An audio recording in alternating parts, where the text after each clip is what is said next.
শুভ নববর্ষ, শুভ নববর্ষ। আমি তনুশ্রী পহেলা বৈশাখে ঘুরতে যাব না তাই কখনো হয়? বরকে ধরে বেঁধে নিয়ে এসেছি। আর এখন আর আমার খুব একটা জোরাজুরি করা লাগে না।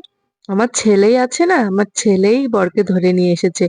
নমস্কার বন্ধুরা, সবাই কেমন আছেন? আশা করছি অনেক ভালো আছেন। এই যে দেখেন, আমি তো সারাদিন রান্না-বান্না করে, খাওয়া-দাওয়া করে খাওয়া-দাওয়া কি রান্না-বান্না করেছি সেটার একটা ভিডিও কিন্তু দিয়ে দিয়েছি। কিন্তু এই যে আমি ঘুরতে এসেছি, এই ভিডিওটা কিন্তু এখন দিচ্ছি। বন্ধুরা, আমরা কিন্তু পহেলা বৈশাখে চলে এসেছি। আমাদের এখানে মেলা হচ্ছে ছোট, ছোট। দেখেন কত সুন্দর মেলা বসেছে। এই মেলায় অতনুকে নিয়ে ঘুরতে চলে এসেছি। আর কি বলবো, এত ভালো লাগছে। পহেলা বৈশাখটাতে ছেলেকে এতটা আনন্দ দিতে পেরে আমার বেশ ভালো লাগছে। এবারের পহেলা বৈশাখ মনে হচ্ছে মোটামুটি ভালোভাবে কাটালাম। মানে আমার ছেলে খুশি তো আমি খুশি। বন্ধুরা, পহেলা বৈশাখে আমার ছেলের অনেক বড় স্বপ্ন ছিল যে এই ট্রেনে উঠবে। মেলায় উঠে অন্য কোনো দোকানে না গিয়ে ডাইনোসরের পিঠে ওঠার ওর খুব শখ। তাই ওকে আমি আজকে উঠেছি। এতদিন আমি ওকে কখনো ওঠাইনি, কেননা আমার ভয় করতো ও পারবে কিনা। আর আমি এখন এই বয়সে ওতে উঠতে গেলে আমার কেমন একটা লাগে। আর ওর বাবা তো উঠবে না। তো ওকে একা, একা উঠিয়ে দিয়েছি। ও একাই উঠতে রাজি এবং দেখেন কত ভালোভাবে বসে আছে। অনেকক্ষণ ধরে ঘুরপাক দিয়েছিল। ৳৫০ নিয়েছিল। ট্রেন থেকে নামিয়েই হাওয়াই মিঠাই দেখেছে। এখন এটা তো ওকে খেতেই হবে। দিলাম একটা কিনে। তারপরে আমি একটু মেলায় এটা ওটা দেখতে গেছি। মানে মেয়েদের যা স্বভাব আরকি। যেই না দেখতে আসছি অতনুর বাবা পিছন থেকে ডাকছে, "ওসব নিতে হবে না, ওগুলো ভালো না।" এই যে দেখেন কত সুন্দর, সুন্দর কাঁকড়া ব্যান্ড, ড্রেস এগুলো মেলায় এসেছিল। দামাদামি আর করিনি যেহেতু আমি নেব না। তাই এজন্য আর দামাদামি করিনি। বাট ড্রেসগুলো অনেক সুন্দর ছিল। এদিকে তো চশমা, ছেলেদের টুপি আর আমার ছেলের বায়নার শেষ নেই। ও আরো একটা রাইড উঠবে। দেখেন খাঁটি দুধের মাঠা এগুলো বিক্রি হয়। কেমন লাগে খেতে কে জানে?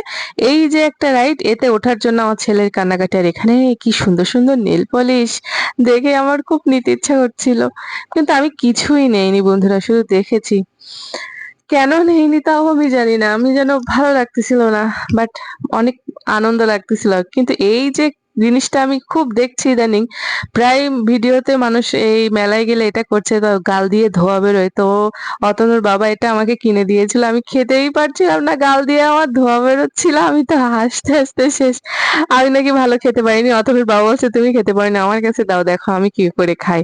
এই যে দেখেন অতনুর বাবা খাচ্ছে যখন, তখন কি সুন্দর ধোঁয়া বেরোচ্ছে। আর আমি মনে হয় আহ সব খেয়ে ফেলেছি। বন্ধুরা, মেলায় গেলে যে কি ভালো লাগে। ছোটবেলায় এরকম মেলা হলে আমরা বাবা মার সাথে যেতাম আর ভীষণ মজা করতাম। আর আজকে আমি মা হয়েছি আর অতনু আমার সাথে ঘুরছে। সারাদিন রান্না বান্না করে এত টায়ার্ড লাগছিল, মনে হচ্ছিল যে ঘুমিয়ে পড়ি। কিন্তু আসলে না ঘুমিয়ে ছেলেকে বেড়াতে নিয়ে এসেছি শুধু ছেলের খুশির জন্য। আর এই যে দেখেন আমার গাল দিয়ে ধোঁয়া বেরোচ্ছে না। ধ্যার, এই যে মামা বিস্কুটের মতন কি বিস্কুট, কিভাবে যে ধোয়া বেরোয় তা কে জানে। যাই হোক, আমরা দুজনে খেলাম আর আমার থেকে ভালো খেয়েছে অতনুর বাবা, শয়তান। কবে কোথায় খেয়েছে শিখে রেখেছে। আমি এই ১ম খেলাম। আর অতনুকে এবার এই রাইডে উঠালাম। এতে ওঠার জন্য সে কি কান্না, মেলার ভিতরে গড়াগড়ি। ১ম এ ভেবেছিলাম এটাতে ওঠাবো না, কিন্তু শুনবে না। উঠলো।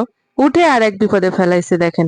ওইখানে ১ম এ উঠে ভালোভাবে তো দৌড়ে, দৌড়ে উঠলো। যখন স্লিপ খাবে তখন যে হা, হা করে কান্না করতেছে। কান্না কারে বলে রে বাবা! আর এই ছেলে তো আমারে ভিডিও করতে দেবে না। আমারে বলতেছে যে, "আপনি চলে যান।" ওই দেখেন অতনুর অবস্থা। কান্না আর ভয়তে পিছনে চলে গেছে।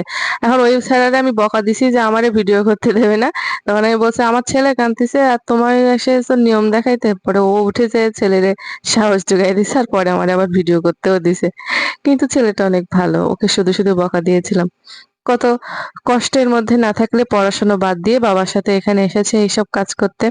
আসলে সবাই তো চায় এই বয়সটাতে পড়াশোনা করে বাবা মায়ের উপরে বসে, বসে খেয়ে নিজের জীবন উপভোগ করতে, কিন্তু ও সেখানে পরিবারের হাল ধরেছে। ওকে বকা দেওয়াটা আমার একটু উচিত হয়নি। ছেলেটা খুবই ভালো। আর এবার আমরা বাড়ি যাবো। অতনু তো কিছুতেই বাড়ি যেতে চাইছে না।